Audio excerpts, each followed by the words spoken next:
এখানে অ্যাকচুয়ালি আমরা একটা গড়বড় করে ফেলেছি। তোমরা এই বাঁ দিক দিয়ে যে রাস্তাটা যাচ্ছে দেখতে পাচ্ছ, এইটা ব্রিজের নিচ দিয়ে। হ্যালো বন্ধুরা, welcome back to my channel. So আজকে রাইডটা কিন্তু হতে চলেছে একটু স্পেশাল। আজকে আমরা যাচ্ছি মন্দির নগরী কালনা, যেটা এখান থেকে আমার ডিস্টেন্স পড়বে 103 কিলোমিটার। সো বেসিক্যালি আজকে কালনা যাওয়ার কারণটা হচ্ছে আমার জামাইবাবুর বাড়ি আছে ওখানে, আর ওর ভাইয়ের আজকে জন্মদিন। তো আমাদের যথারীতি কাজ ছিল প্রচুর, তো আমরা আগে থেকে প্ল্যান করে উঠতে পারিনি যে যেতে পারবো কিনা। বাট হঠাৎ আজকে সকালবেলাই সবাই ফিক্স করলাম যে আজকে যাওয়া হোক। বেশিক্ষণের জন্য না, এখন ঘড়িতে বাজে 11টা। তো বিকেলের মধ্যেই আমরা আবার রিটার্নও চলে আসবো। তো তাড়াতাড়ি আমাদের রাইড কমপ্লিট করতে হবে। তো সেই জন্য আমরা বেরিয়ে পড়েছি ওর জন্মদিন সেলিব্রেট করার জন্য। তো চলো যাওয়া যাক। তো আজকের প্ল্যানটা হচ্ছে, প্রথমে আমি পেট্রোল পাম্পে যাব, বালিগঞ্জ ফাঁড়ি পেট্রোল পাম্পে গিয়ে ওখানে ফিউল আপ করব। আর তারপর ফিউল আপ হয়ে গেলে বিড়লা মন্দিরের সামনে আমার দিদি আর জামাইবাবু বাইকে দাঁড়িয়ে আছে, ওদের সাথে মিট করে তারপর ওখান থেকে আমরা কন্টিনিউ করব। তো চলো যাওয়া যাক ওখানে।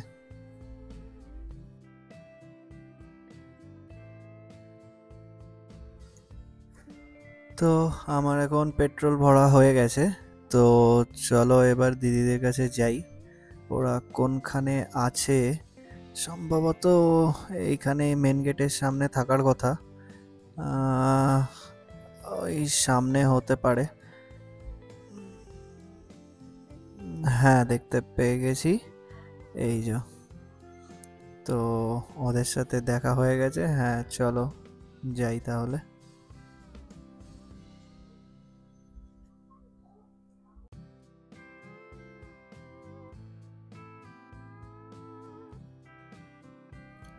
এই যানজট শহরের ব্যস্ততা থেকে বেরিয়ে আজকে অনেক দিন পর হাইওয়ে রাইড করব।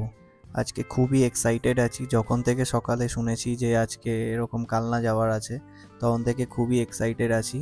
তো খুব মজা হবে আজকে। চলো যত তাড়াতাড়ি হাইওয়েতে উঠে যেতে পারি। তো কোনো এক্সপ্রেসওয়েতে একবার উঠে গেলে আর তো অসুবিধা হবে না, তখন খুব একটা জ্যাম পাবো না। এখন আমরা কোয়েস্ট মলের সিগন্যালে চলে এসেছি, এশিয়ার সেকেন্ড লার্জেস্ট মল। এখানে এর পরে সিগন্যালটা থেকে আমরা লেফট নিয়ে নেবো, নিয়ে ওখান থেকে মা ব্রিজে উঠে যাব। আজকের ওয়েদারটাও কিন্তু খুব সুন্দর আছে, রাইড করার জন্য একদম পারফেক্ট ওয়েদার। গরম লাগছে না, যখন গাড়ি মোশনে আছে তখন হাওয়া চলছে, হাওয়া লাগছে গায়ে। তো রোদের তেজটা একদমই ফিল হচ্ছে না। তো খুবই সুন্দর এখনো অবধি রাইডিং এক্সপিরিয়েন্স চলছে। তো চলো এই এক্সপিরিয়েন্সটাকে আরও অসাম বানাই।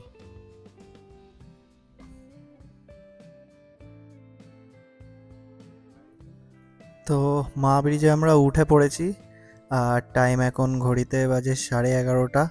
আর আমরা এখনো অবধি 5 কিলোমিটার অতিক্রম করে ফেলেছি। এখানে একটা জিনিস আছে, এই মা ব্রিজের রাস্তাটা কিন্তু খুব ভালো না। মানে আমার মনে হয় সরকারের এটাতে নজর দেওয়া উচিত। মানে সে খোসার মতো উঠে উঠে আছে। আর মিটিওরে যেহেতু একটু হার্ড সাইড সাসপেনশন, তাই প্রচণ্ড জার্কিং ফিল হয়। আর অন্যান্য গাড়িতেও ফিল হয়, আমি যখন ক্যাবে বা অন্য র্যাপিডোতে করেও কোথাও গেছি তখনও বেশ ভালোই জার্কিং ফিল হয়। তো আমার মনে হয় এটাতে একটু সরকারের কাজ করা উচিত। এটা এত বড় কানেক্টিং ব্রিজ, যেটা অলমোস্ট অল ওভার কলকাতায় কানেক্ট করছে, সেই ব্রিজে এরকম রাস্তা থাকা উচিত নয়।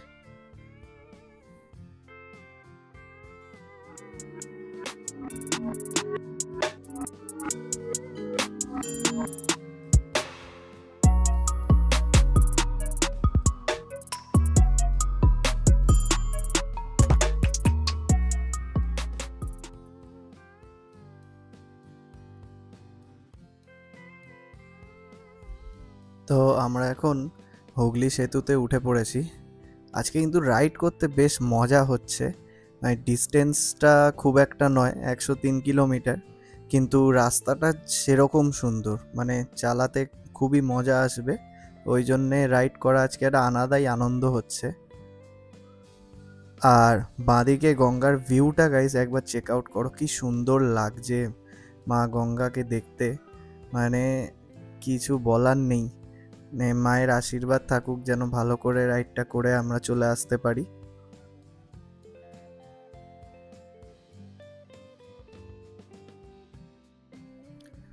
তো কোনা এক্সপ্রেসওয়েতে আমরা উঠে পড়েছি।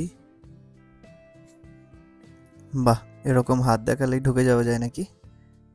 যাই হোক, এদের জন্যেই রাস্তাঘাটে কিন্তু অ্যাক্সিডেন্ট হয়। নিজেদেরও কোনো বুকে ভয় নেই, ফুল ওভার কনফিডেন্সের সাথে ঢোকে, তারপরে রাস্তায় একটা দুর্ঘটনা সৃষ্টি করে। তো আমরা বাড়ি থেকে এখন কিন্তু 15 কিলোমিটার মতো চলে এসেছি। আর এখানে একটু রাস্তায় জ্যাম পাচ্ছি, মনে হচ্ছে সামনের রাস্তায় যেহেতু কাজ চলছে সেটার জন্য রাস্তাটায় ন্যারো আছে বলে একটু জ্যাম হচ্ছে। তো কোনো অসুবিধা নেই, আমরা আস্তে আস্তে জ্যাম থেকে বেরিয়ে যাচ্ছি। আর বেরিয়ে একবার এক্সপ্রেসওয়েতে উঠে গেলেই আর কোনো অসুবিধা নেই, তখন টান টান বেরিয়ে যেতে পারবো।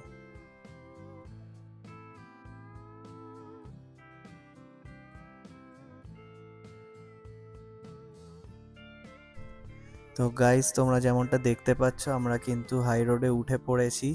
রাস্তার সামনে একদম পুরো খালি, আর এখন আরামসে চালানো যাবে, খুব মজা আসবে। আর রাস্তার কন্ডিশনও কিন্তু এখানে খুব ভালো, তো আরামসে 80-90 স্পিডে ক্রুজ করতে কোনোই অসুবিধা হবে না। আর দিল্লি কিন্তু এখান থেকে 1451 কিলোমিটার, কিন্তু দিল্লি আমরা যাবো না, আমরা দিল্লি রোড ধরে বর্ধমান যাব। এখানে রাস্তায় কিন্তু প্রচণ্ড ধুলো উঠছে, মানে হেলমেট খুলে চালানো যাচ্ছে না একদম। অ্যাকচুয়ালি এখানে যেহেতু কনস্ট্রাকশনের কাজ চলছে সাইডে রাস্তায়, ওই জন্য প্রচণ্ড ধুলোবালি হয়ে গেছে, একদম হেলমেট খুলে চালানো সম্ভব হচ্ছে না। এখানে কিন্তু আমি একটা বড় ভুল করতে করতে বেঁচে গেছি। অ্যাকচুয়ালি আমাকে ডান দিকে দিল্লি রোডের দিকে যাওয়ার ছিল, বাট আমি বাঁ দিকে প্রথমে চলে যাচ্ছিলাম। তারপর হঠাৎ দিদিদেরকে দেখলাম ওরা ডান দিকে ঢুকে গেছে, তখন লাস্ট মোমেন্টে ম্যাটাডোরটায় কাট মেরে আমি ঢুকেছি। তো ম্যাটাডোরওয়ালাটা যদি বাই চান্স কোনোভাবে আমার ভিডিওটা দেখে, তো আমি তার কাছে ক্ষমা চেয়ে নিচ্ছি, আমি খুব দুঃখিত। আমি একদম লাস্ট মোমেন্টে ওকে কাট মেরেছি, ওর হয়তো অসুবিধা হয়েছে আমি বুঝতে পেরেছি, কিন্তু কিছু করার নেই। আমি ওই রোডটা মিস করে দিলে আমার পক্ষে খুব মুশকিল হয়ে যেত। আর এই কাকাদের তো আমি এখন নোটিস করলাম, এনাদের অবস্থা দেখো, দুজনে বিনা হেলমেটে গেঞ্জি আর লুঙ্গি পরে কি সুন্দর হাইওয়ে রোডে উঠে গাড়ি চালাচ্ছে। এই সময় মানে পুলিশ কোথায় থাকে আমি তো বুঝতেই পারি না, অথচ আমরা রাইডাররা একটা কোনো মিস্টেক করলে কিছু করলেই সঙ্গে সঙ্গে পুলিশ ঝাঁপিয়ে কোথা থেকে একটা চলে আসে। এই সময় পুলিশ যে কেন এদের দেখতে পায় না আমি তো জানি না। তো কি বলবো, আর এখানে কিছু বলার নেই, তোমরা জাস্ট নিজেই দেখো যে কি সুন্দর হাইওয়ে রোডে বিনা হেলমেটে চালিয়ে চলেছে। তো বন্ধুরা, আমরা এখন বাড়ি থেকে অলমোস্ট 30 কিলোমিটার মতো চলে এসেছি। আর দেখতে পাচ্ছ হাইওয়েতে চারিদিকে লরি আর বাসগুলো দাবার গুটির মতো রাখা আছে, আর আমরা তার মাঝখান থেকে পাশ কাটিয়ে বেরিয়ে যাচ্ছি। তো রাস্তা এখনো অবধি খুবই ভালো লাগছে। ডান দিকে ভিউটা চেক আউট করো গাইজ, কি সুন্দর লাগছে, মনে হচ্ছে যেন কোনো হাতে সাজানো কোনো শহর, মানে বাচ্চাদের যে খেলার প্লে সিটিগুলো হয় না, পুরো মনে হচ্ছে ওরকম কোনো একটা সাজানো শহর রাখা আছে ওখানে, ছোট একটা খেলনার মতন, কি সুন্দর দেখতে লাগছে।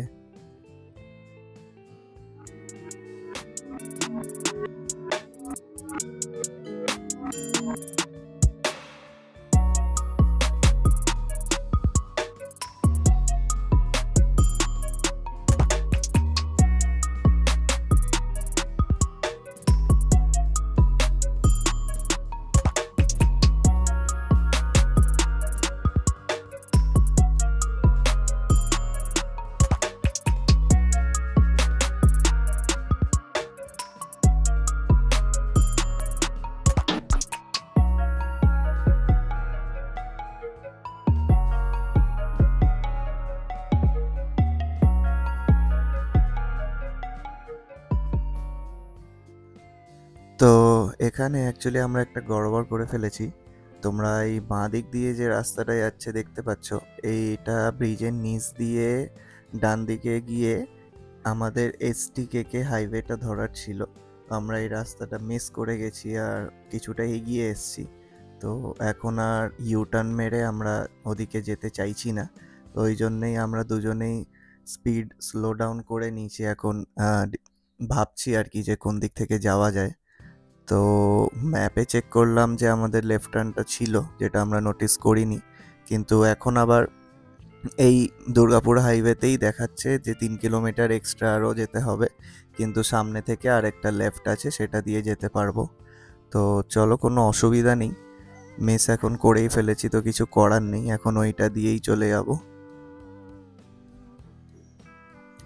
আচ্ছা, এখানে অনেকক্ষণ ধরে আমি একটা জিনিস নোটিস করছি যে আমাদের যাওয়ার দিকে আসার গাড়িগুলো ঢুকে যাচ্ছে। মানে প্রথমে আমি ভাবছিলাম হয়তো এটা কোইন্সিডেন্টালি এক দুটো গাড়ি হয়তো রং সাইডে ঢুকে পড়েছে, আবার ওই দিকে লেনে শিফট হয়ে যাবে, বাট এক দুটো না, অনেকগুলো গাড়ি তোমরা দেখতে পেলে। এখন আমি লেফট সাইড থেকে রাইট সাইডে চলে এলাম, পরপর একসাথে 7-8টা গাড়ি ঢুকে পড়ছে। এটার কি কারণ আমি ঠিক বুঝতে পারছি না। তো এটার জন্য চালানোটা খুবই রিস্কি হয়ে যাচ্ছে, মানে আমি ঠিক বুঝতেই পারছি না যে কোন লেন থেকে কখন গাড়িগুলো ঢুকবে। এখন যেমন রাইট লেনে আবার এখান থেকেও গাড়িগুলো আসা শুরু করেছে পরপর, তো আমাকে আবার লেন চেঞ্জ করতে হলো। তো এটা কিন্তু খুবই রিস্কি, আমি ঠিক বুঝতে পারছি না এটার কারণটা কি।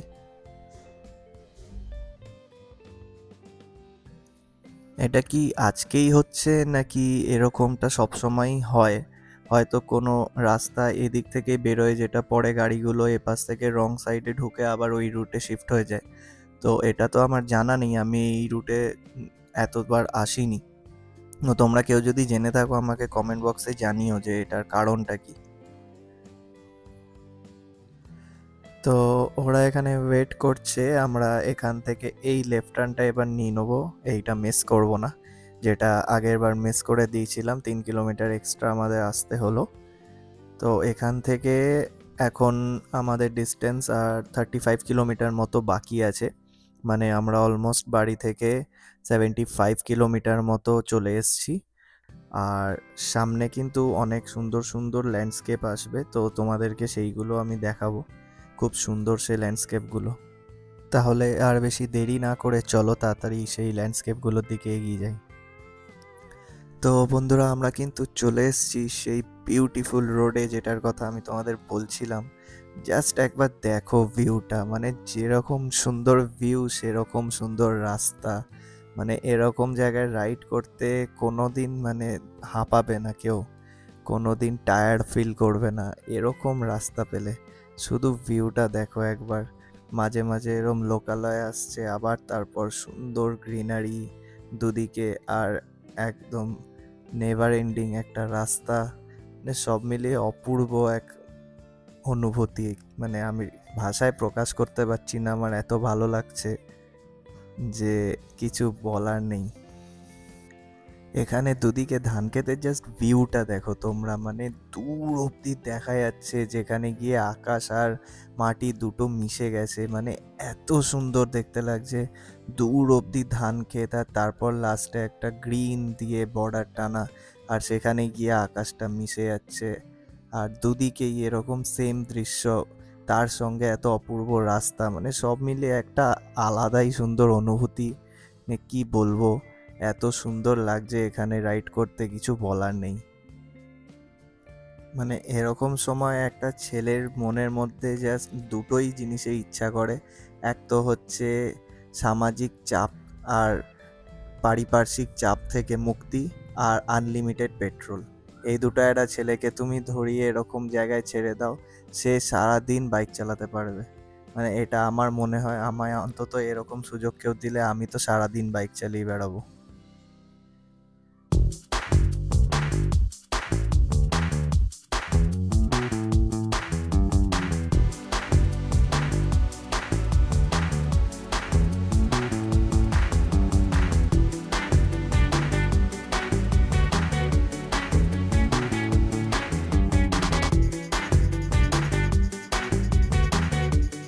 তো সুন্দর সেই ক্ষেতের দৃশ্য দেখতে দেখতে আর সেটা অনুভূতি নিতে নিতে কখন যে আমরা সিটিতে ঢুকে পড়েছি সেটা বুঝতেই পারিনি। তো যাই হোক, এখন আমরা কালনা সিটিতে ঢুকে পড়েছি আর এখান থেকে 2 কিলোমিটারের মধ্যে আমি বাড়ি পৌঁছে যাব। তো চলো ব্লগটাকে আর বেশি বড় না করে এখানেই এন্ড করি। তোমাদের যদি আমার ভিডিওটা ভালো লেগে থাকে তাহলে অবশ্যই লাইক করো, শেয়ার করো এবং চ্যানেলটিকে সাবস্ক্রাইব করে রেখো যাতে পরবর্তী এরকম আরও ভিডিও তোমাদের কাছে আসতে পারে। আর চলো, এতটাই। এই ভিডিওটা এখানে শেষ করছি। দেখা হচ্ছে তোমাদের সাথে পরের ভিডিওতে। ততক্ষণের জন্য টাটা।